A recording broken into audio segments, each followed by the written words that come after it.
स्वागत है आपका अपने चैनल एकलव्य स्टडी पॉइंट पे। और मेरा नाम है सचिन और आज की इस वीडियो में हम पढ़ने वाले हैं क्लास 12 की हिंदी और अंतरा बुक में से जो गद्य खंड है और उसका जो 9वां अध्याय है दूसरा देवदास, जिसको लिखा है ममता कालिया ने, उसके एमसीक्यू आज हम देखने वाले हैं। तो आइए वीडियो को स्टार्ट करते हैं। आपको बताना चाहूंगा, अगर आप क्लास 12 के नोट्स पढ़ना चाहते हो तो मैं आपको स्टेप बाय स्टेप बता देता हूँ। सबसे पहला स्टेप है, आपको गूगल पे जाना है, एकलव्य स्टडी पॉइंट .com लिखना है। उसके बाद आपके सामने कुछ ऐसी स्क्रीन खुलेगी और ये जो पहली वेबसाइट आपको दिख रही है एकलव्य स्टडी पॉइंट .com, इस पे आपको क्लिक करना है। आप हमारे होम पेज पे आ जाओगे। ये जो 3 लाइनें अब आपको दिख रही हैं, इस पे क्लिक करोगे। उसके बाद आपके सामने क्लास की कैटेगरी आ जाएंगी। तो यहाँ पे आप क्लास 12 पे क्लिक करोगे। उसके बाद आपके सामने अलग अलग तरीके के सब्जेक्ट्स आ जाएंगे, जैसे कि Hindi, eco, English, geography, history, home science, physical, polity.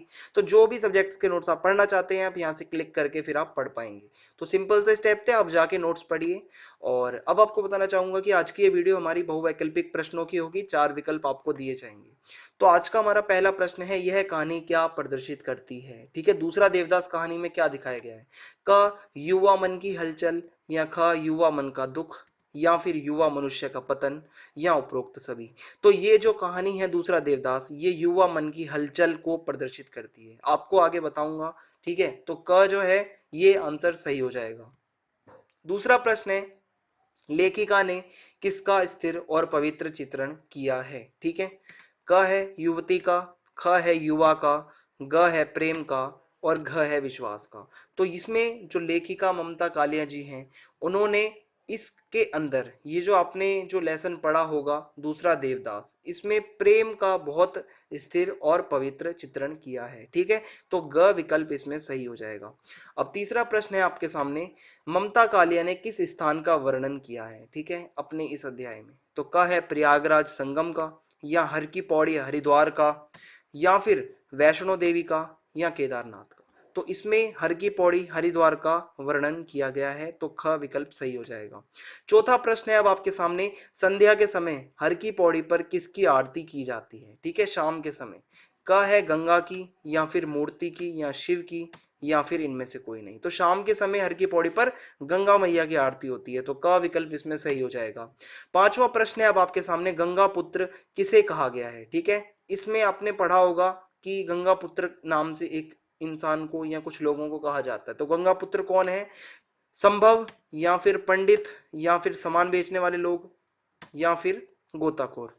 तो इसमें जो गंगा पुत्र है वो गोताखोरों को कहा गया है, तो घ विकल्प इसमें सही हो जाएगा। छठा प्रश्न है अब आपके सामने, गंगा पुत्रों की जीविका का साधन क्या है। ठीक है, जो गंगा पुत्र हैं गोताखोर, उनकी जीविका का साधन क्या है। लोगों द्वारा अर्पित किया जाने वाला पैसा, या फिर लोगों द्वारा अर्पित किया जाने वाला फूल, या फिर लोगों द्वारा अर्पित किया जाने वाला प्रसाद, या इनमें से कोई नहीं। तो देखिए, जो गंगा पुत्र हैं उनकी जो जीविका है वो सिर्फ यही है कि जो लोग पानी में पैसा अर्पित करते हैं उसी से वो अपनी जिंदगी को चलाते हैं, तो क इसमें विकल्प सही हो जाएगा। सातवां प्रश्न है अब आपके सामने, वह एक दिन में कितने चक्कर लगाकर मुंह भर रेजगारी बटोरता है। ठीक है, तो ये लाइन आपने सुनी होगी जरूर, रेजगारी वाली। तो कितनी रेजगारी बटोरते हैं वो लोग, 10-10, या फिर 40-40, या फिर 20-20, या फिर 2-2। तो वो लोग जो हैं 20-20 जो है रेजगारी बटोरते हैं, तो ग विकल्प सही हो जाएगा।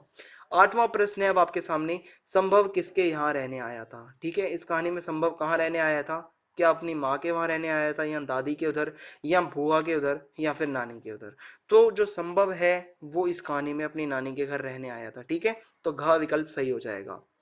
नौवां प्रश्न है अब आपके सामने, संभव किस प्रतियोगिता में बैठने वाला था। ठीक है, संभव किसका एग्जाम देने वाला था, एमए का, या सिविल सर्विसेज का, यूपीएससी का यानी कि या एम या फिर एसएससी का, या बीए का। तो इसमें जो संभव था वो सिविल सर्विसेज का एग्जाम देने वाला था, प्रतियोगिता कंपटीशन में वो बैठने वाला था, तो ख विकल्प इसमें सही हो जाएगा। 10वां प्रश्न है अब आपके सामने, संभव की आरती से पहली मुलाकात कहाँ हुई। ठीक है, मतलब संभव की जो मुलाकात हुई थी वो आरती से पहले कहाँ पे हुई थी, मंदिर में, या घाट पर, या बाजार में, या सड़क पर। तो संभव की जो मुलाकात है वो मंदिर में हुई थी। ठीक है, तो क इसमें विकल्प सही हो जाएगा।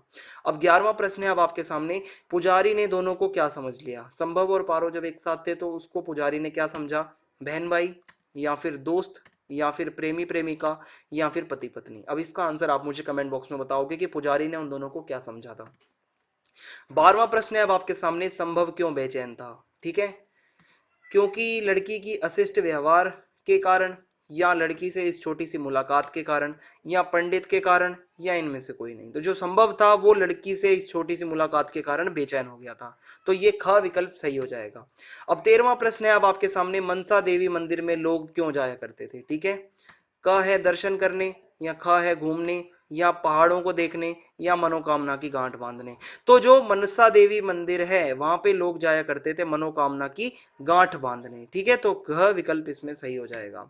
14वां प्रश्न है अब आपके सामने, संभव मनसा देवी में किसके मनोकामना की गांठ बांधी? ठीक है, संभव ने जो मनसा देवी में किसकी मनोकामना की गांठ बांधी? लड़की से पुनः मिलने की, या फिर पुजारी से पैसे लेने की, या सिविल सर्विसेज में पास होने की, या फिर नानी के स्वास्थ्य की। तो संभव ने जो गांठ बांधी थी वो बांधी थी लड़की से पुनः मिलन की, यानी कि दोबारा वो उस लड़की से मिल ले। 15वां प्रश्न है अब आपके सामने, संभव मनसा देवी जाने के लिए किस में बैठा था? ठीक है, तो पालकी में, या फिर केबल कार में, या गाड़ी में, या तांगा में। तो देखो मनसा देवी जाने के लिए ऊपर जाना पड़ता है आपको पहाड़ों में, तो वो वहां पे बैठा था केबल कार में। ठीक है, केबल से वो कार जो है ऊपर जाती है, आपने देखा होगा।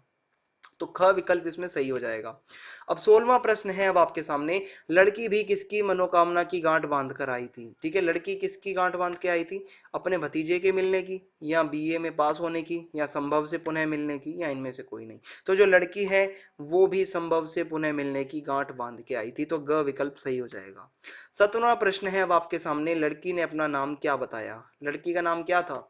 अंजलि, पारो, आरती, या अनामिका। तो लड़की का नाम जो इसमें था वो था यहाँ पे पारो। ठीक है, पारो और संभव। 18वां प्रश्न है अब आपके सामने, संभव को किस चीज की आशा नहीं थी? ठीक है, कि वह गंगा जी को छोड़कर चला जाएगा, क्या इसकी आशा नहीं थी? या कि उसकी मनोकामना जल्दी पूरी होगी, या फिर वह पारो से दोबारा नहीं मिलेगा, या फिर इनमें से कोई नहीं। तो देखो संभव को ये आशा नहीं थी कि उसकी मनोकामना इतनी जल्दी पूरी हो जाएगी और वो दोबारा उस लड़की से मिल लेगा। तो ख विकल्प इसमें सही हो जाएगा। 19वां प्रश्न है वो आपके सामने, देवदास कैसी कहानी है? ठीक है, ये जो आपने दूसरा देवदास जो आपने पढ़ा, ये कैसी कहानी है? क है उत्साहवर्धन की, या ईश्वरीय आस्था की, या प्रतियोगी परीक्षाओं की, या प्रेम की। तो ये जो कहानी है ये प्रेम की कहानी है, प्यार की कहानी है। तो इसमें जो है घ विकल्प सही हो जाएगा। तो इस वीडियो में इतना ही था। आपको कोई भी डाउट हो तो आप मुझे इंस्टाग्राम पे फॉलो कर सकते हैं, मेरा यूजर नेम आपके सामने है। और वीडियो अगर पसंद आई हो तो आप चैनल को सब्सक्राइब करना बिल्कुल भी ना भूलें, वीडियो को लाइक करना बिल्कुल भी ना भूलें, बेल आइकन दबा दें ताकि आने वाले वीडियोस के अपडेट आपको मिलते रहें। और कमेंट बॉक्स में आप आंसर जरूर देना जो मैंने आपसे क्वेश्चन पूछा है, और इस वीडियो को ज़्यादा से ज़्यादा आपको शेयर कर देना है। तो जय हिंद, जय भारत, धन्यवाद।